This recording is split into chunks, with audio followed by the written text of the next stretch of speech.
자, 후배 선수를 성추행한 혐의를 받고 있는 피기어의 이혜인 선수가 3년 자격정지라는 중징계를 피할 수 없게 됐는데요. 자, 그런데 피해자로 지목된 후배 선수가 이혜인 선수의 징계가 확정된 뒤에 처음으로 자기 입장을 밝혔다고요? 네, 맞습니다. 약간 맥락을 좀 설명을 드리면서 얘기를 드리면요. 처음 이혜인 선수 사건이 불거진 게 지난 6월이었습니다. 이때 이혜인 선수가 해외 전지훈련 기간 동안 이 미성년자인 후배 선수에게 어떤 성적 행위를 했다, 성추행했다는 의혹이 불거졌었고 이게 이제 징계위에 넘어갔는데 그 당시에 직접 이혜인 선수가 SNS에 이 사실을 올리면서 알렸었거든요. 그런데 이후에 두 사람이 나눈 어떤 채팅 기록 같은 것들이 이제 공개가 되면서 서로 사랑 표현을 하는 사이였다 이런 정황들도 드러났고요. 계속 이혜인 선수는 억울하다 주장을 하고 또 상대 선수 같은 경우에는 또 엇갈린 입장을 내면서 진실 공방처럼 번졌었는데 그러면서 좀 여론도 동요했었고. 근데 결국에 이제 이혜인 선수가 자격정지 3년 확정이 됐고요. 그러면서 이제 입장을 밝힌 건데 후배 선수가 이런 입장을 냈습니다. 이혜인 선수의 행동이 범죄에 해당한다고 생각하지 않는다. 또 처벌을 원한 적도 없고 수치심을 느꼈다고 한 적이 없다. 그리고 자신에 대한 어떤 악의적인 허위사실 유포를 자제를 부탁한다라고 입장을 낸 겁니다. 자, 그렇다면 기존의 언론을 통해서 알려졌던 입장과는 상당히 좀 다른 거네요. 일단 이혜인 선수 측은 계속 입장이 바뀌고 있다라면서 이제 불만스러운 상황이기는 한데요. 그것도 그럴 것이 이제 초기에는 이제 일단 이혜인 선수 입장 먼저 설명을 드리면 일단 술을 마시고 그리고 또 이제 연애를 한 부분에 대해서는 전지 훈련 기간 동안 그 부분에 대해서는 사과를 한다라는 입장을 밝혔는데 다만 서로 연인 관계였다라고 주장을 하면서 성추행은 아니었다라면서 억울함을 호소를 했고요. 그런데 이제 같은 날 오후에 후배 선수 측 입장이 전해졌는데 이건 좀 다소 달랐습니다. 관계가 명확하지 않은 상황에서 성추행 행위가 있었고 놀라서 방에서 나왔다 이렇게 주장을 하면서 정신적으로 큰 충격을 받았다라고 얘기를 했었는데 이게 조금 전 나왔던 어떤 입장과는 좀 결이 좀 다르기는 하죠. 네, 자 이윤희 변호사님. 네. 자, 범죄라고 피해자라고 지목된 사람이 범죄라고 생각한 적도 없고 수치심을 느낀 적도 없다. 자, 그렇다면 이혜인 선수의 성추행 혐의는 성립할 수 있는 겁니까?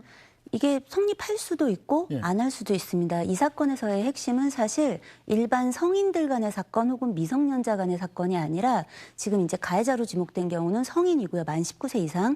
그다음에 이제 이 피해자로 이 얘기된 이 피해자는 지금 이제 만 15세였던 것으로 알려져 있습니다. 그 얘기는 뭐냐면 이렇게 되면 이제 아동 청소년 성보호에 관한 법률로 법이 넘어갑니다. 나이 차이는 뭐 4살밖에 나지 않습니다만 성인과 미성년으로 나뉘는군요. 네, 그렇습니다. 그래서 이런 경우에 법이 어떻게 의율하고 하고 있냐면 원래 일반적인 추행에서라면 추행의 고의가 있고 그런 상황에서 뭐 기습적으로 했든 폭행 협박 같은 것이 있었든 의사에 반해서 하면 이렇게 추행 행위를 하면 이거는 추행으로 인정해서 처벌을 합니다. 그런데 13세 이상 16세 미만에 대해서 이제 이 법 개정이 되면서 이런 경우에도 의제 강제 추행이라고 해서 만약에 청소년의 궁박한 상태를 이용해서 이제 의사에 반하는지 안 하는지도 구분 못하는 이제 어떤 상황을 만들어서 추행을 했다라고 여겨지면 이 부분을 추행으로 의제하겠다는 겁니다.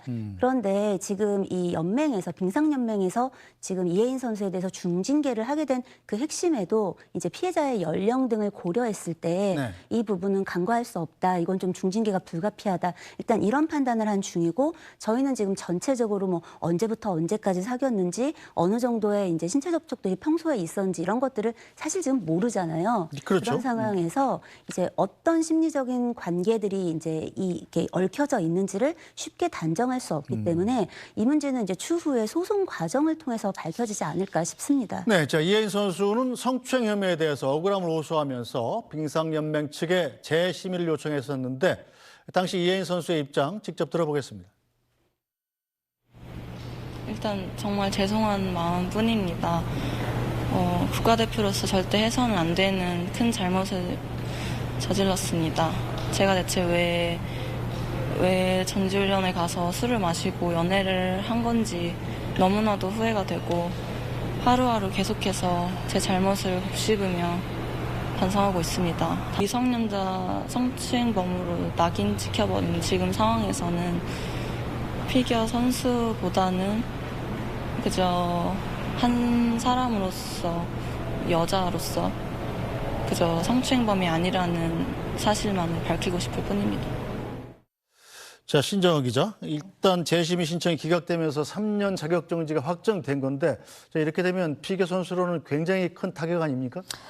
이게 3년 동안 어떤 대회도 나갈 네. 수가 없게 되는 겁니다. 그러면서 2026년에 동계올림픽이 있는데 이것도 출전을 당연히 못하게 되는 거고요.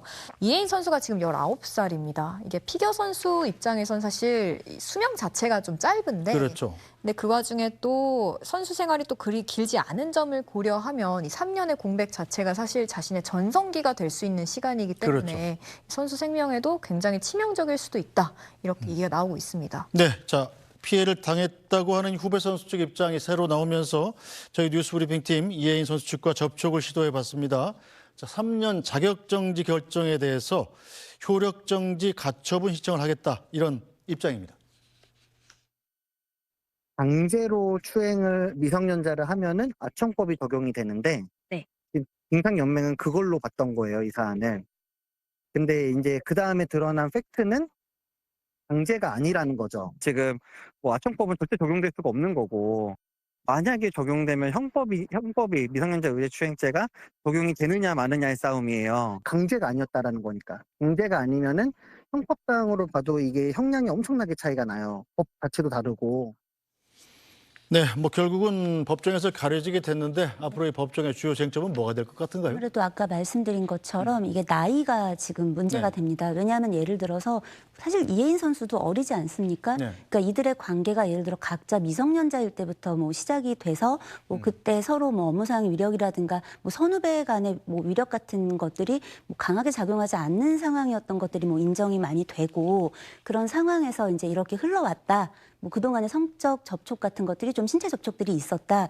이런 것들이 많이 입증이 된다면 아무래도 이제 법 적용을 받지 않을 수도 있겠지만 그렇지 않은 경우에는 어쨌든 심리적으로 궁박한 어린 미성년자 후배를 대상으로 성추행을 했다라는 게 뭐 적용될 수도 있기 때문에 네. 이 부분들을 이제 쉽게 어떻게 단정 내리기는 어려운 상황이고 아까도 말했지만 이 심리적 궁박 상태 피해자의 그 당시 그게 쟁점이 될 것입니다. 알겠습니다. 자, 오늘 말씀 여기까지 듣죠. 이은희 변호사, 신정원 기자 두 분 고생하셨습니다.